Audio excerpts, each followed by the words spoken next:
Sud Radio, le 10h midi, mettez-vous d'accord, Valérie Expert. Et nous commentons l'actualité aujourd'hui avec Virginie Leguet, journaliste, éditorialiste politique. Bonjour Virginie. Bonjour. Alexis Poulain, journaliste, directeur de la publication du Monde Moderne. On vous retrouve également tous les jeudis matins sur Sud Radio pour l'édito politique. Et puis Poulain sans réserve tous les vendredis entre midi et 13h. Et demain, vous aurez comme invité... On aura, on va prendre le contre-pied de lundi. On avait eu les auteurs de Transmania. Ouais. On aura une personne trans demain qui milite pour le droit des transsexuels. On va en parler de toute façon, des transgenres. Ouais. Ergun Treparslan ne devrait pas tarder à arriver, vice-président et porte-parole de Territoire de Progrès. Brice Nkonda, chef d'entreprise, coordinateur du collectif Les Voix des quartiers impopulaires. On va en parler avec vous. On va évidemment revenir sur ce qui s'est passé à Grande-Synthe et puis sur ce Grenelle, sur la délinquance des mineurs. On a l'impression que le Grenelle, c'est la carte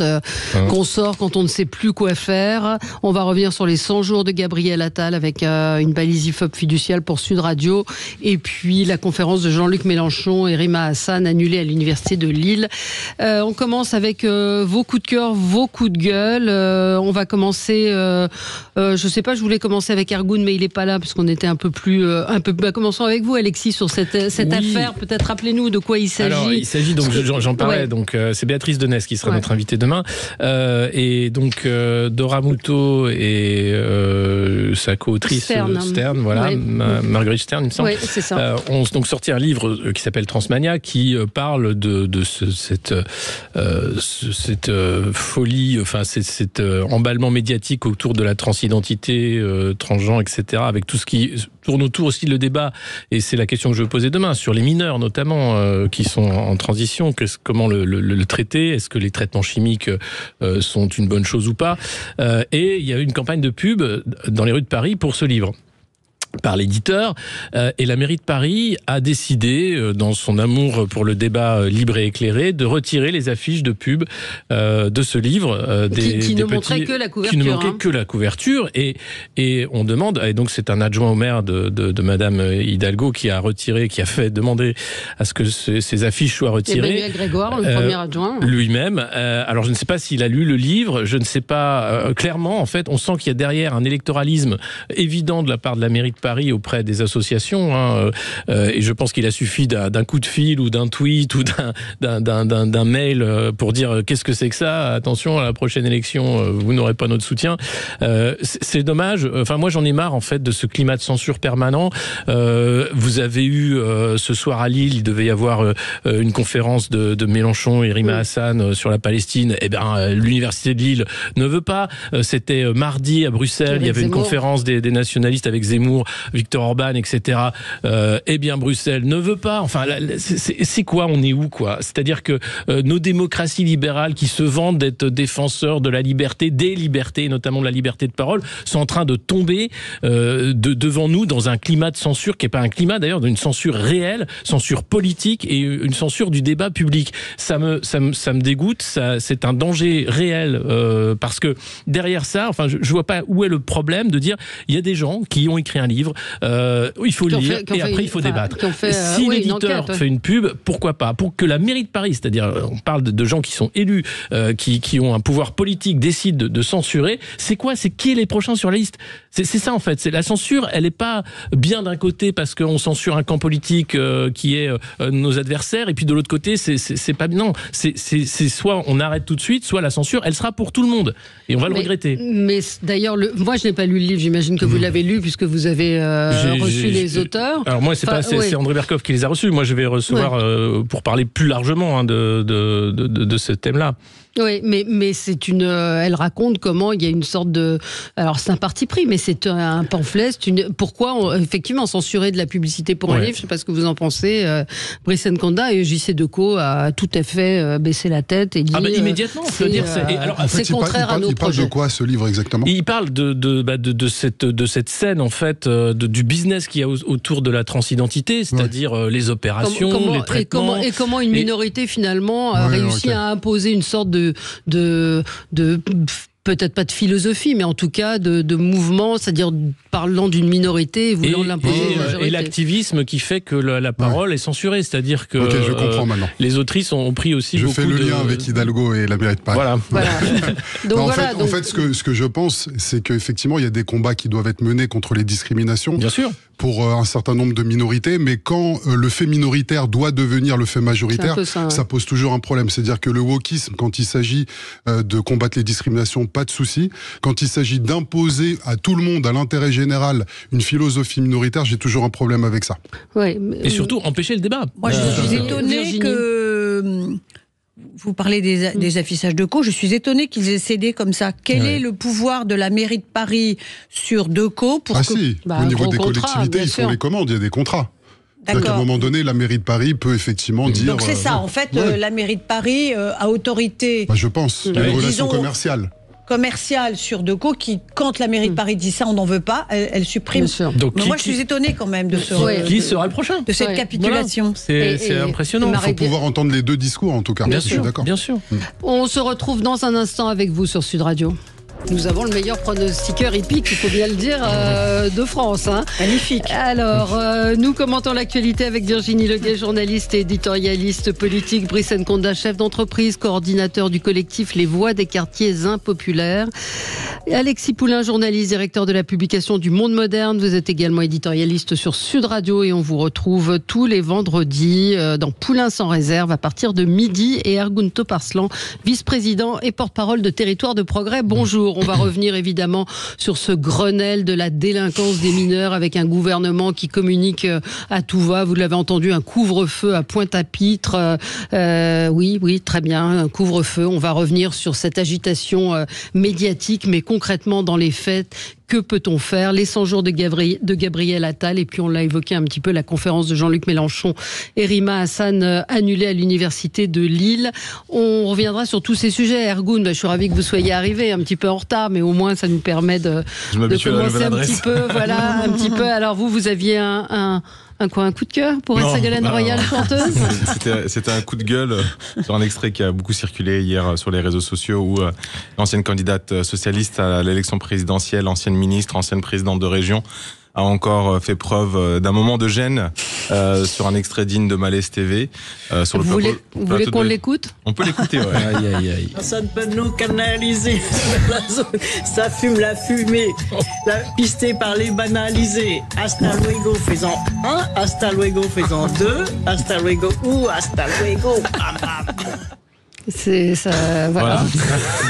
Pas de commentaire. Non, c'est malaisant. Pas de commentaire, deux commentaires de ma part quand même. C'était quoi? Alors, c'était. Racontez-nous un petit peu dans quel cadre. Oui. J'en ai un peu marre que les politiques se forcent à être quelqu'un d'autre. C'est-à-dire, si on veut être proche des jeunes. Ou autre. C'est-à-dire les jeunes apprécient surtout la sincérité et l'authenticité, la sincérité de l'engagement. Donc si on veut être proche des jeunes, soyons comme on est naturellement, pas besoin de se forcer à se mettre dans des états, dans des situations comme celle-là qui décrédibilisent un peu le politique et sur le fond aussi, parce que même si c'est un son qui a fait fureur il y a quelques étés de ça, il y a des sujets de fond qui sont traités et qui sont abordés sur cette chanson qui posent problème. On parle d'utilisation de cannabis, on parle des problèmes de sécurité, notamment autour de la ville de Marseille. Voilà, c'est un moment qui m'a vraiment un peu découragé, et je pense que le monde politique a besoin de retrouver un peu de sérieux, un peu de niveau et surtout beaucoup d'authenticité pour pouvoir renouer le lien avec les classes populaires urbaines. Oui. C'est un vrai sujet, c'est qu'en fait on a dévoyé le rôle politique pour suivre la tendance, l'opinion, être dans la hype. Et en fait, on a des gens qui... C'est vrai que Ségolène Royal, elle était quand même candidate à l'élection présidentielle, potentielle présidente, et on voit une fin de carrière qui est quand même un peu particulière. Ouais. Et ça chaotique. Ne contribue pas, à redorer le blason des politiques. C'est une nouvelle Roselyne Bachelot, en quelque sorte. C'est-à-dire que Roselyne Bachelot a un petit peu plus de fond quand même. Vous savez, elle a fait les grosses têtes, elle a fait... Voilà, mais c'est l'idée, c'est toute la société du spectacle, en fait, qui précipite l'effondrement du politique. C'est-à-dire c'est-à-dire qu'il y a plus de, on va en parler, mais il y a beaucoup de communication, il y a très peu d'action, il y a très peu aussi de fond, de philosophique, idéologique aussi. Enfin, on a l'impression que tout est réaction par rapport à de l'information, tout est improvisation. On l'a vu avec la crise au porte-parole, Prisca Thévenot qui perd 3 de ses collaborateurs après de nombreuses bourdes. C'est l'immédiateté, c'est la communication à tous les étages, et derrière, c'est des fins de carrière tragiques pour des politiques qui ne savent plus où ils sont dans la société du spectacle, puisqu'ils font partie du spectacle. On va reparler de cette communication. Alors, peut-être vous, Virginie, un coup de cœur? Oui, enfin, disons un peu de peine pour Jean-Dominique Sénard qui se retrouve entre les griffes de Rachida Dati. Alors j'explique rapidement. Jean-Dominique Sénard est l'actuel PDG de Renault et il a été mis en cause par Rachida Dati il y a quelque temps. Vous savez qu'il y a un problème entre Rachida Dati et la justice et Renault. Rachida Dati est soupçonnée d'avoir perçu près de 900 000 euros en tant qu'avocate d'une filiale de Renault qui s'appelle RVBS, et sans aucune prestation en face. Et depuis 2019, depuis 2019, l'affaire traîne et Rachida Dati n'a pas fourni la preuve des prestations effectuées. Et récemment, elle a accusé Jean-Dominique Sénard, qui lui n'était pas président de Peugeot à l'époque, de ne pas avoir fourni à la justice des éléments de nature à l'innocenter elle. Réplique de Jean-Dominique Sénard qui dit attendez, moi j'ai rien à fournir parce que d'abord je n'ai aucun document, sous-entendu il n'y a rien à fournir parce qu'il n'y a pas eu de travail, donc il n'y a pas de document, et en plus je n'ai rien dans ma possession. Et je trouve que là, Dominique Sénard qui se retrouve pris entre deux feux dans une histoire qui ne le concerne pas, je rappelle que ça s'est passé avant lui, va avoir maille à partir avec Rachida Dati qui est décidée à utiliser toutes les manœuvres dilatoires qu'elle pourra utiliser, et que là il va avoir fort à faire. Oui. Commentaire? Non, pas de commentaire. L'ambiance à Paris, j'ai l'impression. Mais je ne comprends pas pourquoi elle ne fournit pas le travail. Parce que peut-être il n'y a pas eu de travail, c'est une question, je la pose. Non, mais effectivement, de demander et pourquoi Renault ne fournit pas le travail qui a été fourni, lui il dit qu'il n'y a pas. Lui dit qu'il n'y a rien à fournir parce que probablement... il n'y a pas de document. Voilà. En tout cas, vous dites... c'est son avocat, j'entends bien. Tout ça se passe par voie d'avocat. On va passer à vous, Brice Nkanda. Je voulais qu'on évoque ce sujet. Un coup de cœur. Ça touche au sujet qu'on a traité cette semaine sur le salaire des patrons et l'écart qu'il peut y avoir entre les salariés et les patrons. Alors non, c'est sur le salaire décent que le patron de Michelin a proposé. Absolument. Je voulais contextualiser un peu parce que je trouve que c'est une bonne mesure. C'est plutôt un coup de cœur, effectivement. On a Gabriel Attal qui, dans son discours de politique générale, a parlé de la smicardisation de la France.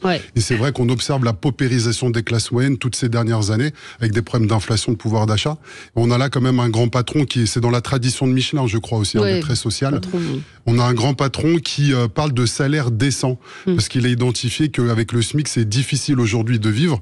Et en tant que centriste, moi je suis très attaché à la décentralisation. Et c'est vrai que le SMIC en région parisienne, c'est pas la même chose que le SMIC en Auvergne ou dans un autre pays. Donc il y a quand même ce sujet d'adapter le SMIC en fonction du niveau de vie dans chaque territoire. Ça, c'est un point qui est important. Et finalement, on observe que c'est un grand patron qui prend l'initiative que peut-être le politique aurait dû prendre. Parce que Gabriel Attal communique beaucoup, ce gouvernement communique beaucoup, mais en termes de dispositifs concrets, on voit que ça a du mal à suivre.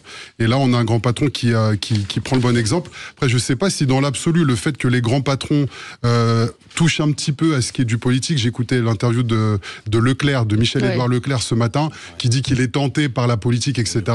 Attention, donc là, je trouve que la mesure est bonne pour ce qui concerne le patron de Michelin, mais du fait que des grands capitaines d'industrie se mettent en politique, je suis plus réservé. Oui, mais on a vu le Catapi. Alors, à la limite, qu'ils se mettent en politique plus directement, c'est plus intéressant que d'aller acheter des médias, des journaux, etc. Pour moi, je pense que ça serait plus intéressant pour notre démocratie. Mais c'est vrai que cette proposition, c'est un petit coup de cœur de la semaine. C'est très intéressant. Surtout que c'est à l'échelle mondiale, c'est sur tous les pays, ils sont entre 1,5 et 2 fois le SMIC. du pays concerné. Et maintenant, c'est vrai que la population, encore une fois, a besoin aussi de certains gestes des entreprises qui prouvent leur engagement. Ils aiment bien ça, RSE, etc.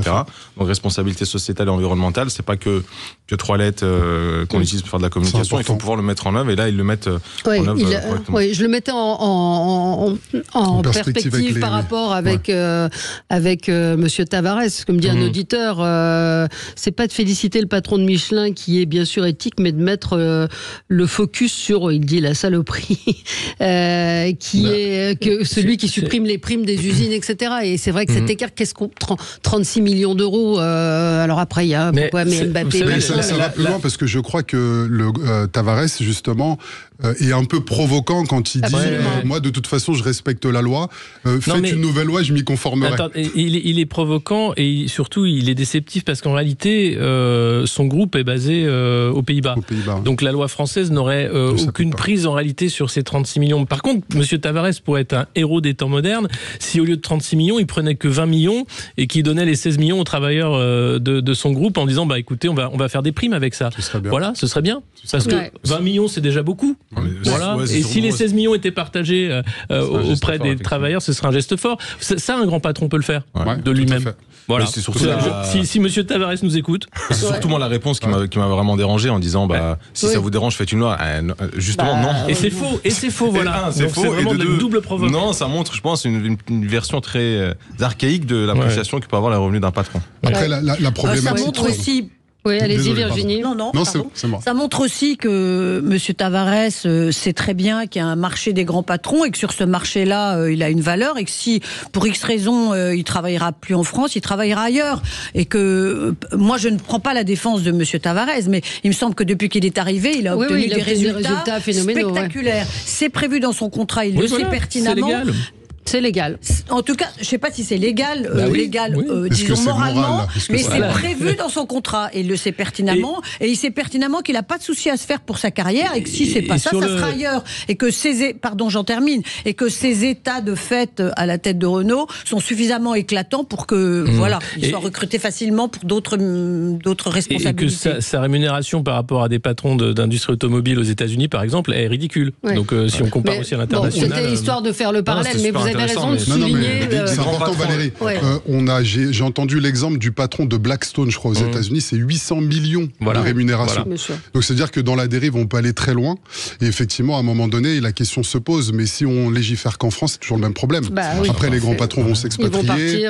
Ça créera moins de valeur, moins de richesse en France. Donc il y a toujours cette équation un peu difficile. Juste pour terminer, peut-être que des grands patrons, il y en aura beaucoup, mais il aurait pu se distinguer. Non, il n'y en a pas tant que ça, en fait. Justement, il aurait pu se distinguer. Mais du coup, des grands patrons qui ont des gros salaires, il y en a même des plus grands que les siens. Il aurait pu se distinguer en faisant un geste envers ses employés. Et ça aurait été classe. Une auditrice me dit, mon fils a travaillé à la chaîne pour 1 600 € par mois. Il est resté 1 an. La cadence était infernale. Effectivement. Mais Valérie, c'est la même chose dans le luxe. Bien sûr. C'est-à-dire que les gens qui travaillent dans le luxe sont payés très petitement par rapport aux bénéfices qui sont générés. Oui. On se retrouve dans un instant. On va parler de la délinquance des mineurs qu'on semble découvrir alors que des signaux et des alertes avaient été faites depuis longtemps. Donc on va lancer un Grenelle qui va donner lieu à des tables rondes, à des consultations, à la mise en place peut-être d'affichettes dans les commissariats, de numéros verts, peut-être aussi. Allez, on se retrouve dans un instant pour parler de ça. Mettons-nous d'accord, on va parler de la violence des mineurs, ce qui s'est passé hier à Grande-Synthe, absolument abominable.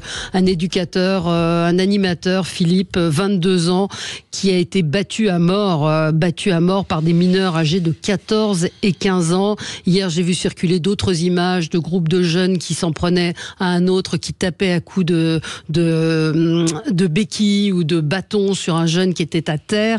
Emmanuel Macron a la solution. Il lance une grande concertation sur la violence des mineurs.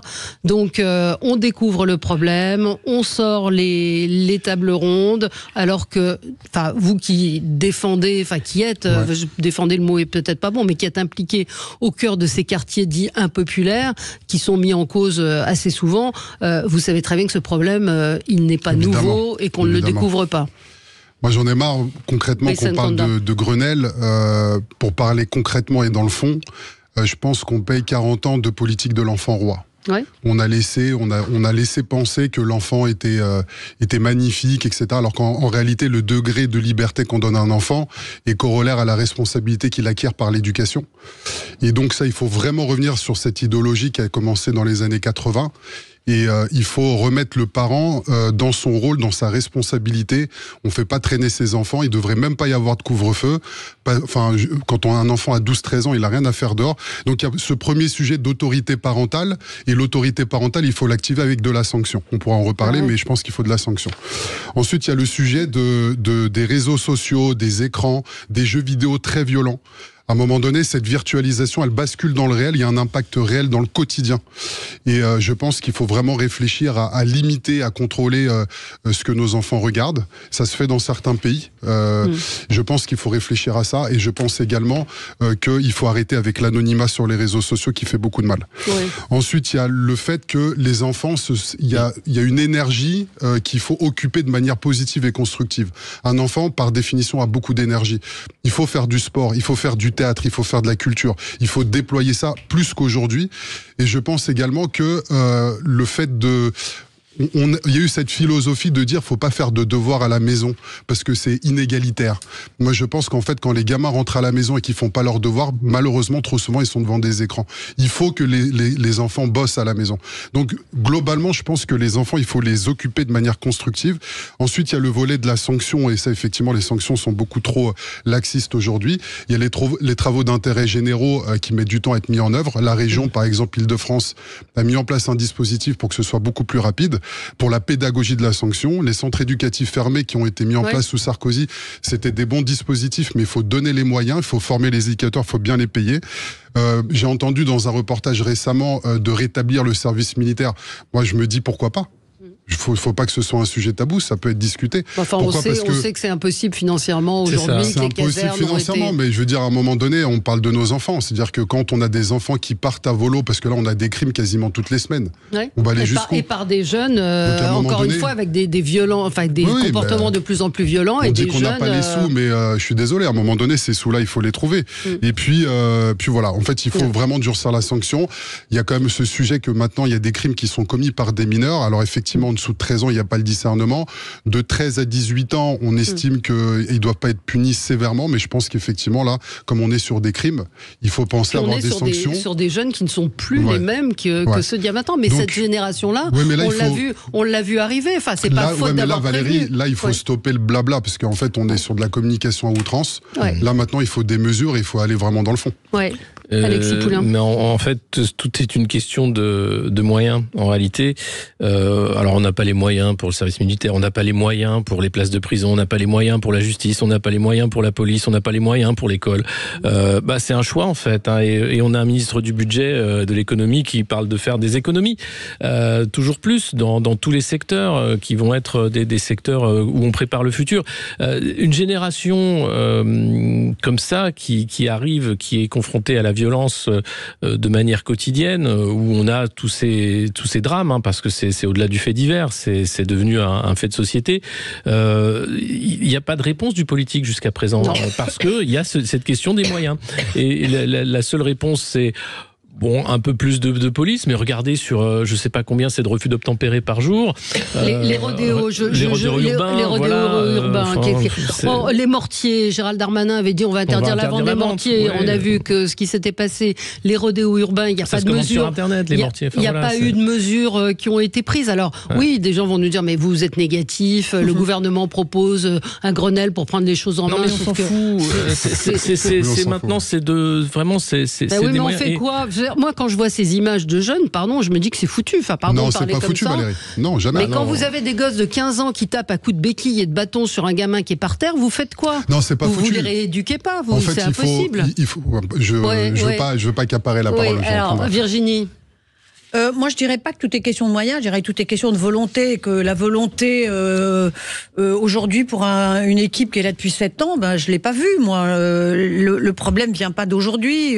On se souvient même que lors des émeutes, c'était en grande majorité des mineurs qui étaient dans la rue. Je ne sais pas si ça a frappé quelqu'un, mais c'était très frappant.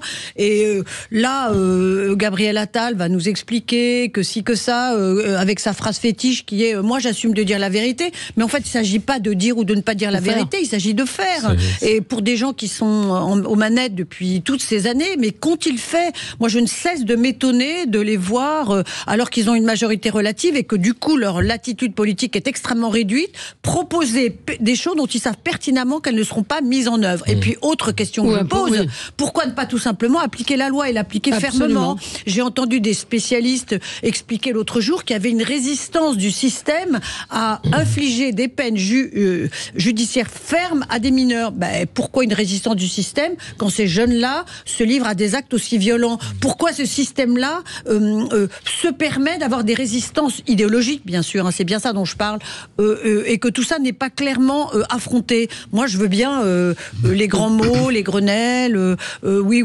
Et puis, déporter la responsabilité sur les familles me sembla aussi extrêmement injuste. Oui, il y a un grand nombre de mineurs dont les familles sont monoparentales, sans doute. Oui, les mères peuvent travailler la nuit et ne pas être toujours chez elles et surveiller leurs enfants. Mais ça sous-entend toujours que si ces mineurs se comportent comme ça, c'est qu'ils ne sont pas élevés ou mal élevés.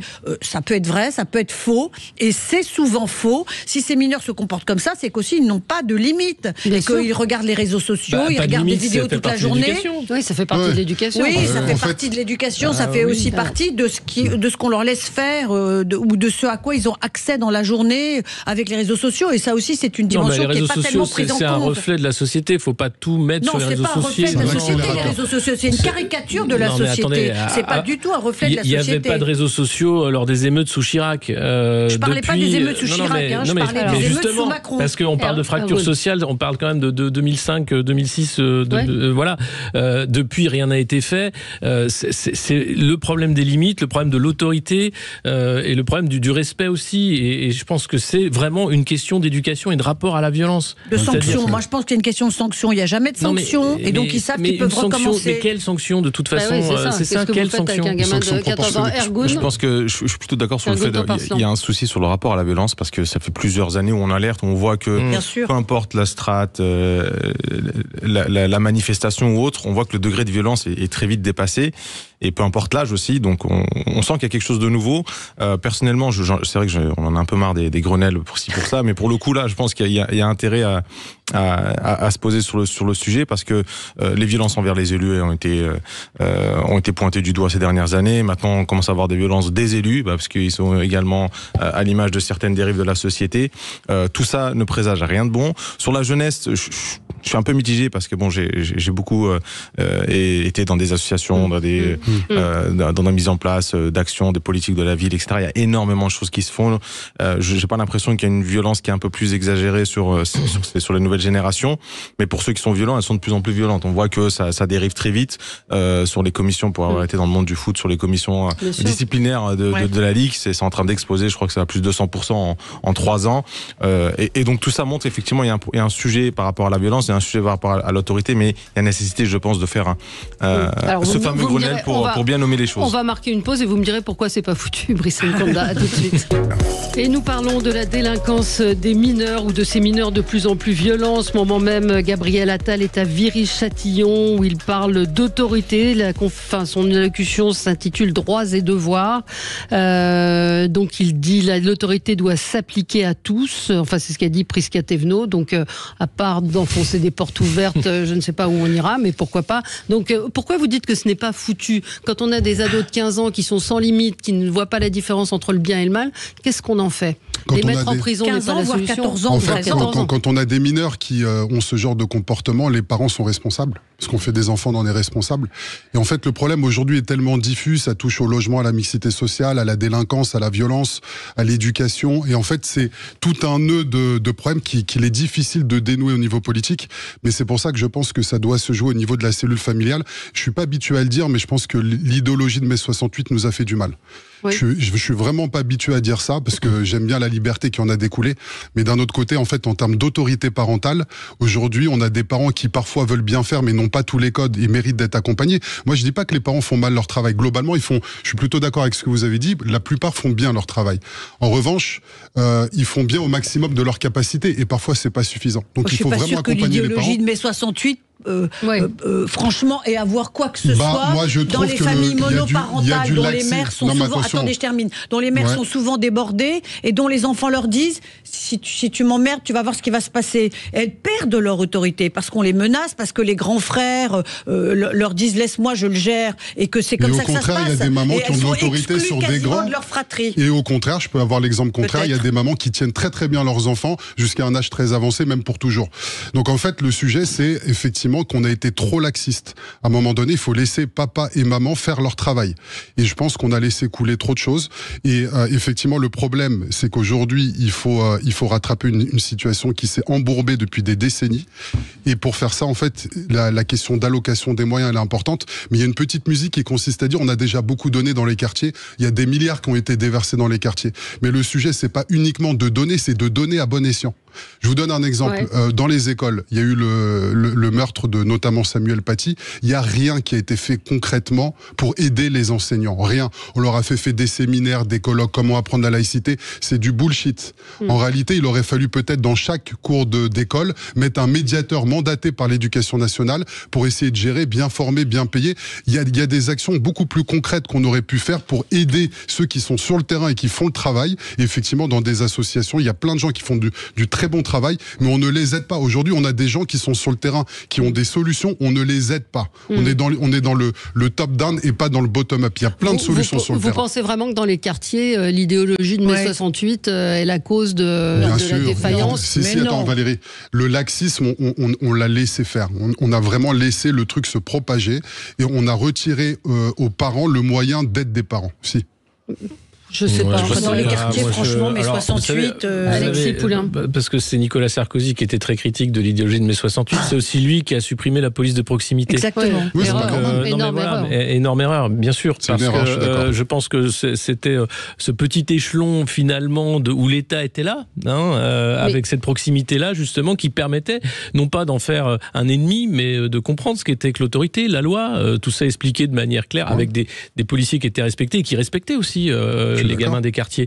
Donc ça a été, je pense, la première erreur tragique. C'est vrai. Et puis la suite n'a fait que donner raison au fait qu'il y a eu une démission totale. Enfin, quand on parle de territoire perdu de la République, mais où est-ce qu'on est arrivé? Enfin, qu'est-ce qui s'est passé? On a regroupé les gens en difficulté au même endroit, parce qu'en fait tout ça... c'est des ghettos, bien sûr. Les services publics sont partis. En fait, j'ai l'impression que les gens découvrent le poteau rose. Pendant 40-50 ans, on a regroupé dans les mêmes territoires des gens qui étaient en difficulté, on a cumulé les difficultés, alors se rajoutent les dallos, etc. Et on s'étonne que le niveau à l'école soit pas bon, on s'étonne qu'il y ait des discriminations à l'embauche, que les gens soient pas formés, qu'il n'y ait pas d'inclusion, et qu'on n'arrive pas à sortir des territoires de la NAS. Et les trafics, normal. Les trafics qui se sont installés. Oui, mais bien sûr. Mais moi, je vous donne l'exemple de Gennevilliers. À Gennevilliers, c'est une ville qui a tout pour être bien dans tous les domaines. On est à côté de Paris, on a tous les transports, on a énormément d'entreprises, on a le port de Gennevilliers, on est une ville riche en réalité. Mais sauf que tous ces problèmes-là, on les retrouve. Pourquoi ? Parce qu'à un moment donné, on laisse les choses filer. Alors qu'il faut mettre en place des dispositifs qui soient concrets pour inclure les gens. Mais on le fait pas. Oui, mais qu'est-ce qu'on fait? Enfin, je vous donne l'exemple d'une grande entreprise. Ce que m'a raconté quelqu'un qui y travaillait, il y avait une sorte de deuxième chance qui était offerte sur une chaîne de, je vais pas dire le nom de la marque, mais sur une chaîne de travail. Et c'était un échec total. 80% des jeunes ne venaient pas parce qu'il fallait se lever à 8h, parce qu'il y avait un contremaître, parce que ça les emmerdait de bosser pour le SMIC. Ça n'a pas fonctionné. C'est-à-dire que cette entreprise voulait aider ces jeunes des quartiers. Oui, d'accord, on leur propose un boulot dans une usine, mais ça n'a pas fonctionné. Il y a deux sujets, Valérie. Le premier sujet, c'est un sujet générationnel avec l'engagement des jeunes. Mais on peut aussi comprendre que les jeunes ne sont pas hyper motivés vu la société qu'on leur propose. Bon, ça c'est le premier sujet. Une fois qu'on a dit ça, on fait quoi? Ouais, alors ça c'est le premier sujet. Le deuxième sujet, c'est que dans nos quartiers, il faut prendre le problème à la prime jeunesse. Oui, parce que quand on a des enfants qui dérapent et qui commencent à partir dans des logiques de business, etc., qui commencent à toucher de l'argent de cette manière, effectivement, aller travailler pour le SMIC, ça va être compliqué. Donc en fait, il faut faire un travail en amont, il faut prendre le mal à la racine, et il faut faire en sorte de suivre nos enfants. Mais ça, je suis d'accord, sauf que quand je vous dis ceux qui ont 14 ans aujourd'hui et qui sont capables de tabasser à mort quelqu'un, qu'est-ce qu'on en fait? Il faut déjà dire que ce ne sont pas la majorité, c'est quand même une minorité, même si cette minorité commence à être très voyante. Et effectivement, là, il faut de la sanction. Regardez la foire du trône, regardez les images qui ont circulé de la foire du trône. La foire du trône, depuis la naissance de la foire du trône, il y a eu des voyous, les blousons noirs à l'époque. Enfin, bon, alors là, franchement, je pense que c'est un non-sujet, mais parce que c'est la foire du trône. Mais le sujet, c'est celui de la politique de la ville, effectivement, de l'inclusion, effectivement, de l'autorité, encore une fois, mais l'autorité, elle implique le respect mutuel, et c'est là où il y a eu des défaillances des deux côtés, et je crois que, enfin, à chaque fois, quand on parle de politique de la ville, on le fait parce que c'est une période électorale. Et donc, on va faire des promesses avec beaucoup de millions. Et en réalité, si vous suivez l'histoire de la politique de la ville, c'est élection, promesse, et après l'élection, on passe à autre chose. Regardez le plan Borloo, par exemple. Le plan Borloo, qui était un des plans les plus aboutis, en réalité, pour la ville, a été mis à la poubelle après l'élection, tout simplement. Ouais. Moi, je m'interroge sur les règles de ces territoires perdus, qui sont probablement très éloignées de ce qu'on imagine. Les jeunes dont on parle, ces très jeunes, ils sont souvent pris en main par des aînés qui les utilisent justement parce qu'ils sont très jeunes et qu'en dessous de 13 ans, ils ne risquent rien, quasiment rien sur un plan judiciaire. Et quand on leur dit, mais allez travailler pour un petit salaire, ils vous rient au nez en vous disant, mais attends, moi je fais le guetteur, et en faisant le guetteur, je gagne beaucoup plus sans beaucoup me fatiguer. Et quand on dit, les mères devraient surveiller leurs enfants, mais les mères ne sont plus en situation d'avoir d'autorité sur ces enfants-là. Ces enfants-là, ils sont éloignés, j'allais dire, psychologiquement du foyer familial, et ils sont déjà dans d'autres organisations qui sont en général aux mains des aînés, des trafiquants. Il faut quand même bien voir ce qui se passe. C'est souvent ces banlieues-là, elles vivent sous le règne des trafiquants. Oui, Ergun Parslan, c'est un sujet un peu complexe. C'est vaste. Non, c'est un sujet un peu vaste, mais en vrai, on a perdu le fil conducteur de la promesse républicaine. Et il y en a, ils sont engouffrés là-dedans. Je pense qu'il y a l'état d'esprit, le moment aussi qui fait que on perd cette volonté générationnelle de pouvoir trouver une autre réussite que la facilité qui peut avoir lieu dans ces petites affaires. Mais l'essentiel là-dedans, c'est que le fil républicain a été perdu dans ces territoires-là. Tout d'abord, évidemment, il y a une responsabilité du politique en faisant des choix d'urbanisme et de peuplement. C'est un mot qu'on n'a pas trop utilisé en France, mais qui a créé ce problème-là. On peut faire une critique aussi sur les différents gouvernements, mais aujourd'hui, la problématique du logement, elle est toujours aussi mal traitée. Donc on a des problématiques sociales qui sont accentuées à certains endroits, et pour autant on a aussi une manière où l'État a délaissé ces territoires sans présence de policiers, de services publics ou autres. C'est extrêmement compliqué de garder des postes, etc. Je comprends, je vois et je soutiens tous les élus, tous les maires locaux qui essaient de garder ces petits espaces de services publics, mais en réalité on a perdu une chose en commun, on a perdu le fait d'être une nation dans ces endroits-là, on a perdu le projet républicain, la promesse républicaine. Oui, mais bon, Emmanuel Macron en 2017 avait parlé d'une révolution, c'est-à-dire de remettre la République en marche dans ce sens-là. On voit que le chantier est titanesque, mais plutôt que de trouver des excuses, on aimerait bien aussi voir un certain engagement dans ce sens-là. Au lieu de ça, on a des élus et des relais politiques qui rentrent dans le communautarisme, dans le repli sur soi, et qui va pas dans le sens du commun. On a lâché. Je vois en même temps le discours de Gabriel Attal. Nous aurons besoin de toutes les bonnes volontés pour nous aider. Etc. Bon, on va voir. Je ne vois que des les corps intermédiaires. Je vois des mots passer, que les représentants soient unis dans les prochaines semaines pour en venir à bout. Il nous faut mesurer le chemin parcouru depuis le 2017, etc. Justement, il n'est pas si long que ça, le chemin parcouru depuis 2017. Moi, je le mesure, je sais pas. Non, en fait, il y a quand même deux points sur lesquels aussi j'aimerais revenir. On est globalement, politiquement parlant, très faible en prévention.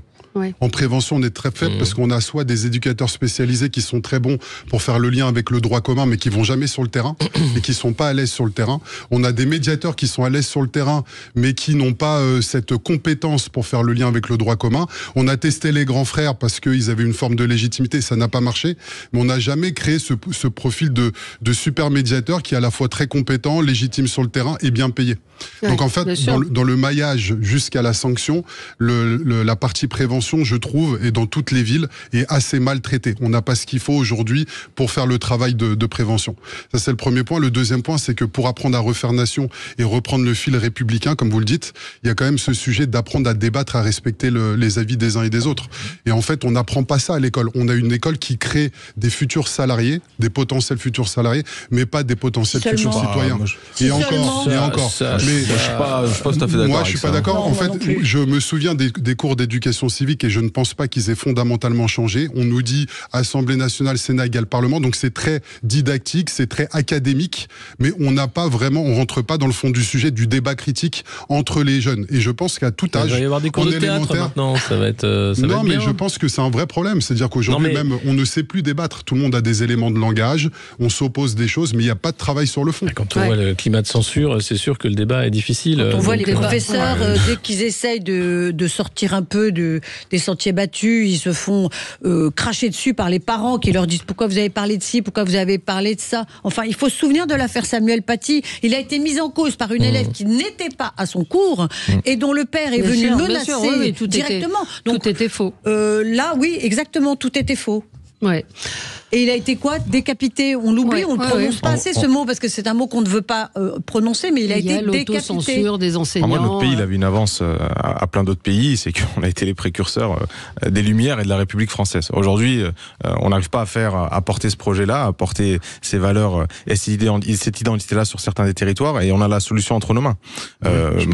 Malheureusement, ça nécessite une volonté politique. Exactement. Et, encore une fois, quand on voit le niveau des débats politiques, ça n'aide pas, et je pense que la prise de conscience politique n'est pas encore là sur la gravité de l'écart avec le projet sur l'urgence des mesures à prendre. Absolument. On va marquer une pause, on se retrouve dans un instant avec vous sur Sud Radio. Nous évoquions la censure en début d'émission avec l'interdiction de cette affiche, le retrait de cette affiche qui parlait d'un livre consacré à on peut dire à la folie médiatique autour des transgenres. On parle évidemment, vous l'aviez évoqué en début d'émission, de la visite d'Éric Zemmour en Belgique qui a été empêchée, et puis de cette conférence hier organisée par une association étudiante pro-palestinienne qui devait accueillir Jean-Luc Mélenchon et la militante franco-palestinienne Rima Hassan. Cette conférence aura lieu ce soir, mais non pas dans les locaux de l'université. Alors le débat, c'est oui, mais l'université normalement c'est un lieu ouvert où tout le monde doit pouvoir parler, ce qui n'a pas toujours été le cas, je rappelle, quand Madame Agazinski n'a pas pu s'exprimer ou quand la pièce de Charb n'a pas pu être jouée à la Sorbonne.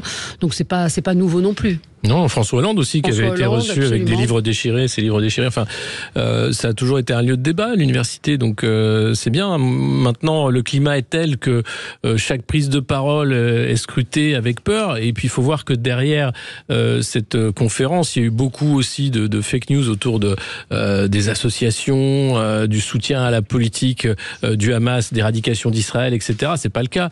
Et puis, une volonté politique aussi d'empêcher ces discussions-là. Mais moi, je suis contre la censure de cette conférence, tout comme je suis contre la censure de la conférence des partis nationalistes qui a eu lieu à Bruxelles. Parce que c'est terrible de se dire qu'on va accepter une censure. Parce que c'est une censure politique. Si on rentre dans cette organisation sociale-là, alors on quitte formellement les rives de la démocratie libérale. Alors le problème, c'est quand même le trouble à l'ordre public. Non, mais ça, c'est toujours le problème qui est avancé. L'ordre public, eh bien, écoutez, vous avez un préfet qui est là pour le garantir, et un débat ne doit pas être un trouble à l'ordre public. On est assez grand pour pouvoir débattre sans arriver et se battre. Je pense que voilà, on débat, on ne se bat pas. Sauf que là, on arrive à un tel niveau de bêtise, un tel niveau de censure que forcément, tout débat devient un danger à l'ordre public. Faut arrêter. Alors, ce qui était en cause, c'était cette association pro-palestinienne, Libre Palestine, qui a comme logo un État palestinien entier dans lequel ne figure pas Israël. Une carte d'Israël colorée en rouge sur fond vert avec la mention Libre Palestine. Autrement dit, Israël n'existe plus. En fait, moi, je suis assez d'accord avec Alexis sur le fait qu'il faut vraiment veiller à ce que la liberté d'expression soit respectée. Là-dessus, j'ai aucun problème. Après, moi, je me pose quand même la question du fait que c'est lieu dans une université, parce que je suis très attaché à la sacralisation de tout ce qui est public jusqu'à l'université. Et je suis pas contre le débat, c'est-à-dire que à partir du moment où on a des candidats à une élection européenne qui viennent, la conférence dont après c'est du lexique, mais la conférence dont on parle peut vite se transformer en meeting. Donc à la limite, le meeting, faisons-le, ayons le débat, mais en dehors de l'université. C'est ce qui va se passer d'ailleurs. S'il n'y avait pas Mélenchon qui venait pour faire cette conférence, j'aurais dit ok, pourquoi pas avoir ce débat. Mais là, effectivement, on est en période électorale. Il y a quand même une dimension politique qui est assez prégnante. Et de mon point de vue, il faut sacraliser ce qui relève de l'espace public. Je vous fais juste une parenthèse. Je vois un tweet qui dit non au livre Transmania. Il y a une pétition qui a été lancée. C'est-à-dire qu'on en est là aujourd'hui à vouloir interdire. C'est une pétition et des cagnottes pour tout maintenant. Donc, oui, mais là, c'est pas une cagnotte, c'est pour interdire un livre. Quoi. Non, mais après, c'est quoi? C'est les autodafés. Enfin, franchement, c'est important de lutter contre ça. Bien sûr.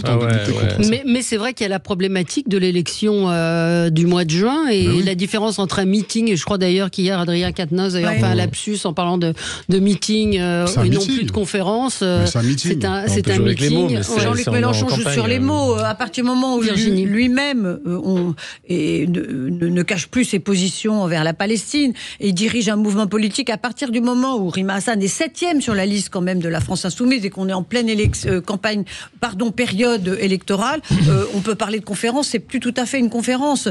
Et moi, je suis pas... Alors, pour le coup, je comprends que vous vouliez pas de censure, mais que ça ne se passe pas dans le cadre d'une université ne me choque pas du tout. Que le président de l'université ait décidé de l'interdire. Et je crois que le prétexte qu'il a utilisé, c'est les conditions ne sont plus réunies pour garantir la sérénité des débats. Oui, c'est peut-être vrai que les conditions ne sont plus réunies pour garantir la sérénité des débats. Et puis, est-ce que Jean-Luc Mélenchon lui-même veut seulement la sérénité des débats ou est-ce qu'il veut électriser la campagne pour essayer de faire remonter sa liste, qui est quand même à la peine. Je rappelle que la France Insoumise a déjà son scénario. Elle dira à la fin, voilà, on est tous partis séparés, on a fait des petits scores, et qu'elle est absolument tétanisée par la montée lente, je ne sais pas jusqu'où il ira, de Raphaël Glucksmann. Donc ils sont en train de mettre un coup d'accélérateur. Il y a une primaire avant l'heure, c'est ça? On crée l'attention TEN-SION, on crée l'attention pour espérer décoller. Et puis j'ai l'impression aussi que Jean-Luc Mélenchon essaye de trouver des lieux assez originaux pour faire sa campagne.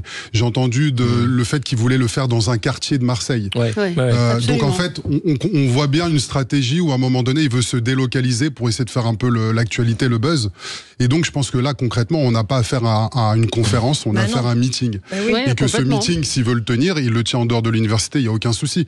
Après, s'ils veulent au sein de l'université avoir cette conférence sans qu'il y ait du politique, pourquoi pas? C'est un lieu de débat, effectivement. Je pense que plus Jean-Luc Mélenchon va se rendre compte que sa stratégie a été foireuse, plus il va aller de dérive en dérive. Donc aujourd'hui, ce drapeau de la censure qui est agité, ça se saurait. Si Jean-Luc Mélenchon était censuré, personne l'empêche d'exprimer toutes les positions aussi dangereuses qu'elles peuvent être sur tous les médias, sur les réseaux sociaux, sur autres.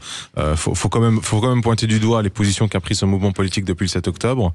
Si on était dans un endroit de censure, je pense qu'il y a fort longtemps que ces porte-paroles et ces prises de position auraient été arrêtées. Non, mais il continue à jouer sur ce registre-là. Politiquement, il sait qu'il s'est loupé. Il essaie de s'accrocher pour garder un espoir d'être la figure de gauche, voyant que Raphaël Glucksmann prend le lead. Ils vont être de plus en plus violents, y compris vers la liste du PS. Malheureusement, dans tout ça, il y a une réalité sociale et sociétale qui est plus compliquée, où on a un antisémitisme de plus en plus grimpant, de la transphobie également pour les sujets où la censure est pointée sur cela. Et on se retrouve avec des personnes qui sont fragilisées, qui vivent dans la crainte et la peur et qui sont parfois victimes de ces discriminations. Donc un peu de sérieux, de responsabilité avant de sortir les grands drapeaux et les grands mots. L'université, c'est pas un lieu de meeting. L'ultra-politisation des espaces universitaires, ça dérange. S'il y avait un débat avec plusieurs listes ou autres, ça se fait d'ailleurs dans plein d'universités. On en a fait un, nous, la semaine dernière à Sciences Po Nancy, avec tous les représentants de chacune des listes. Ça s'est bien passé. Ça s'est bien passé. Évidemment, il y avait un peu de fanatisme, voilà, dès qu'il y avait une prise de parole, etc. Mais le débat était plutôt respectueux. Et vous n'aviez pas d'invité politique? Non, chaque liste était représentée.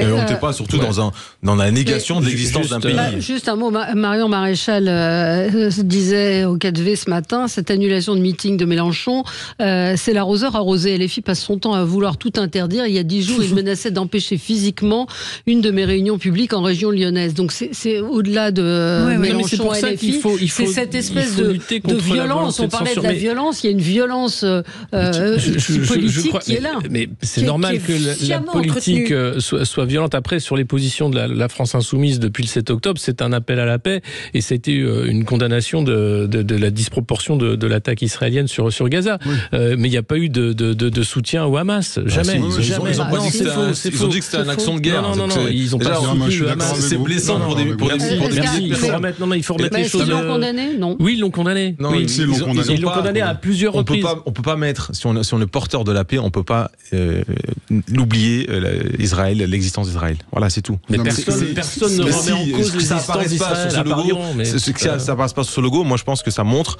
la réalité de leurs intentions. Il n'y a pas une volonté d'avoir une paix avec deux pays. Je sais pas quel est leur projet politique, mais il va sortir dans peu de temps. En vrai, je le sais, mais je le dirai pas à leur place.